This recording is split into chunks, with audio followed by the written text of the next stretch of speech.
Hello friends of human spaceflight, and welcome to the first in our weekly reviews into the space industry and launch activities from around the world. We hope that you enjoy the new regular format that we've prepared just for you. Coming up, Starlink launches look to be mixing things up a bit, with a mix of the old and the new. Just what's happening here, and how is it going to affect Elon's vision for SpaceX and the future launch to Mars? There is loads more to cover here, so let's go.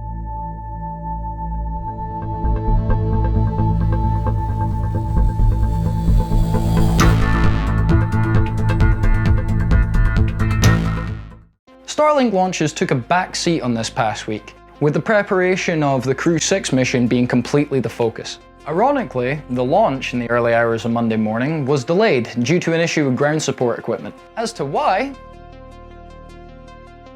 according to my notes here, the ground system that provides the ignition fluid T-tab that interacts with the oxidizer, enabling the engines to fire, itself misfired, causing a mission scrub. We were hoping to cover the launch here for you, but unfortunately the timing of this video meant pushing on. However, we can still give you a good rundown. The Crew 6 mission is the fourth flight for the Dragon capsule Endeavour, and with their arrival, the total number of crew members on the International Space Station rises up to 11. Well, until the Expedition 68 crew return home, of course. There is a wealth of experience in Crew 6 from NASA, as well as some rookie astronauts from the United Arab Emirates. It's nice to see that Roscosmos are also enjoying the trampoline ride here. I'm sure you all know what I'm talking about.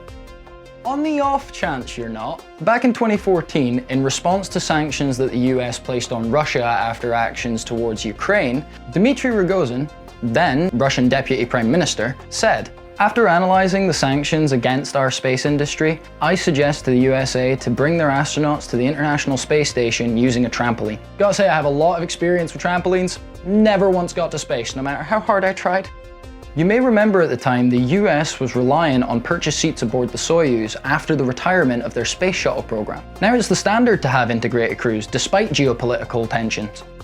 Anyway, this time Crew 6 is led by NASA astronaut and mission commander Stephen Boughton, the first submarine officer to ever be selected to be a NASA astronaut. He has flown 3 times previously on the space shuttle and clocked a total of 47 days in space. NASA astronaut and mission pilot Warren Hoberg is making his spaceflight debut, while UAE's first-time mission specialist Sultan Al Niyadi and Roscosmos cosmonaut Andrei Fediev are also making their space travel debut. The UAE's inclusion in this mission came about after Axiom Space was given the rights to a NASA-owned seat for Crew 6.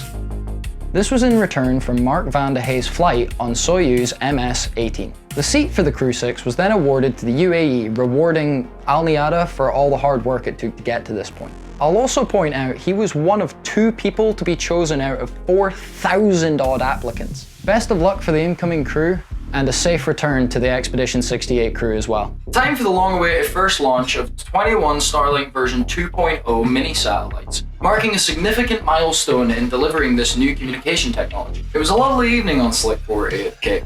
The F9 rocket was standing ready with its payload in the sunset, and at around 6:13 PM Eastern, it launched. Leaping off the pad, Falcon 9 roared uphill, reaching stage set in no time at all. Followed quickly here by a fairing jettison, the second stage headed towards its objective, the safe delivery of its payload to orbit. The core stage made a successful return to the drone ship, a short fall of Gravitas, stationed downrange in the Atlantic Ocean. Touchdown was made even sweeter here, with it being the 100th consecutive landing of the Falcon 9 core stage, and also setting a new and impressive company record. Around an hour or so later, the 21 satellites as seen here on social media being deployed, thanks to this rather unique camera angle, will still add roughly 50% more bandwidth than your typical batch of 57 version 1.5 satellites.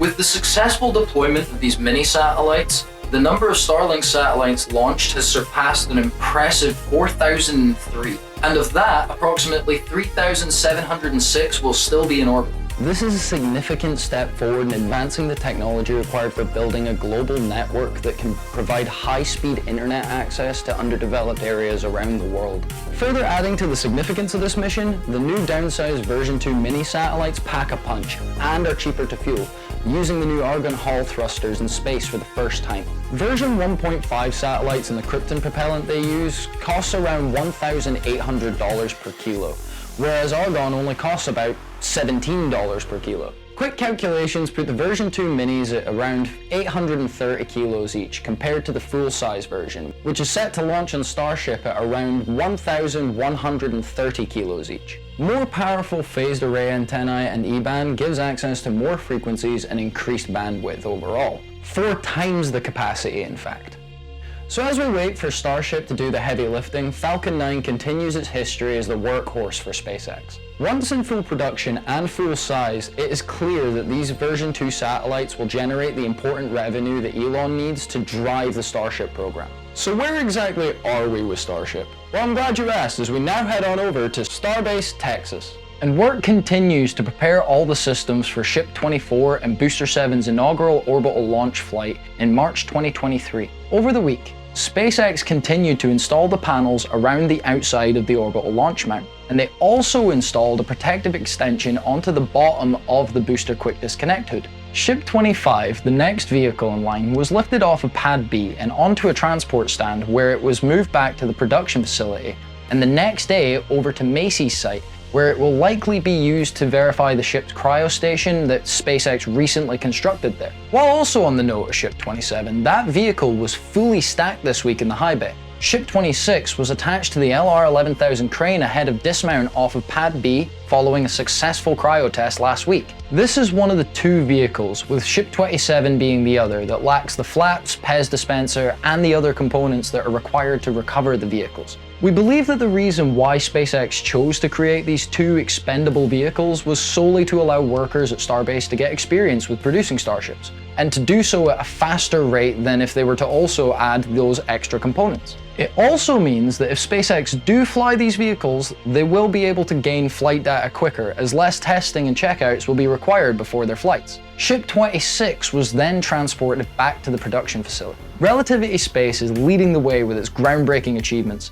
The company's Terran 1 rocket is set to lift off on its first ever test flight, no sooner than March 8th. And man, I cannot wait to see this one. What makes Terran 1 so special? For starters, it is the first rocket to be entirely manufactured using 3D printing technology, a feat that is truly out of this world. With this revolutionary approach, Relativity Space has streamlined the rocket building process and significantly reduced costs, paving the way for more affordable access to space in the years to come. Seen here in this tweet, Relativity received approval from the Federal Aviation Administration, issuing a launch license for its first Terran 1 mission. Liftoff is scheduled to take place between 1 and 4 p.m. Eastern Time from Launch Complex 16 at Cape Canaveral Space Force Station in Florida. The mission, dubbed Good Luck Have Fun, is a test flight for the rocket that is designed to place up to 1,250 kilograms into low Earth orbit. No actual customer payload will be integrated as part of this mission.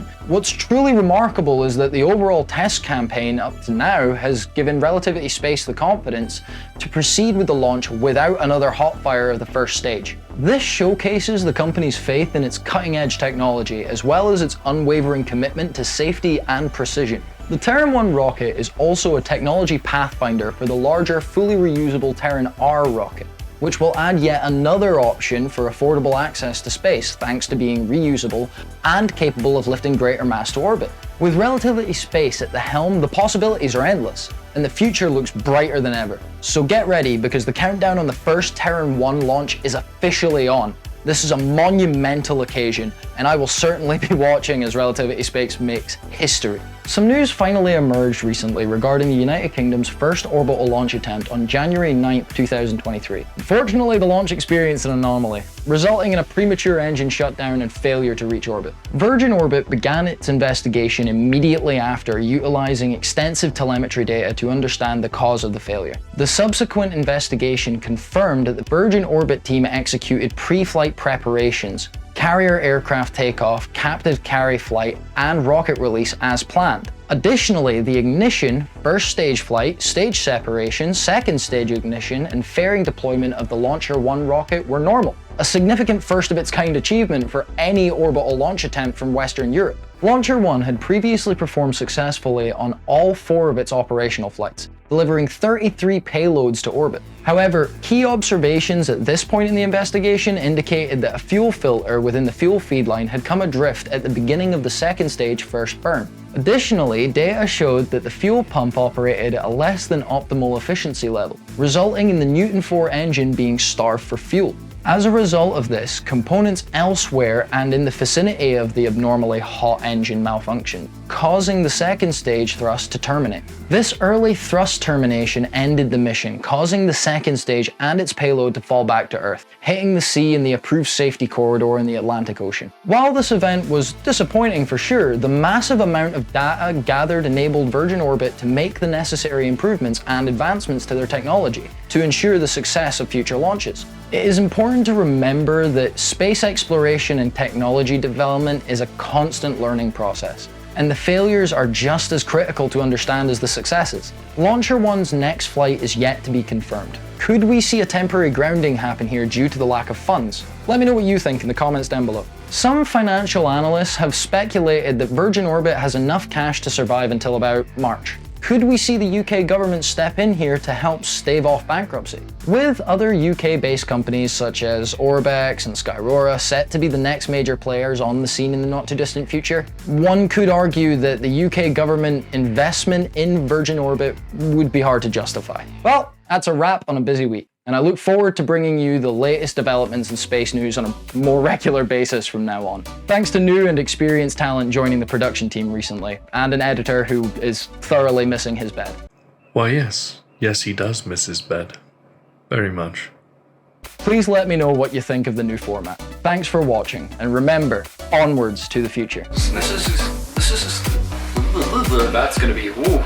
This is a noble hold. The Argon hold. Yes. And are cheaper to fuel, using the very new. Stop saying very new. Very new. Very nice. Virgin. Recover from that. Whereas Aragon. Whereas Aragon is a character in Lord of the Rings. Indeed he is.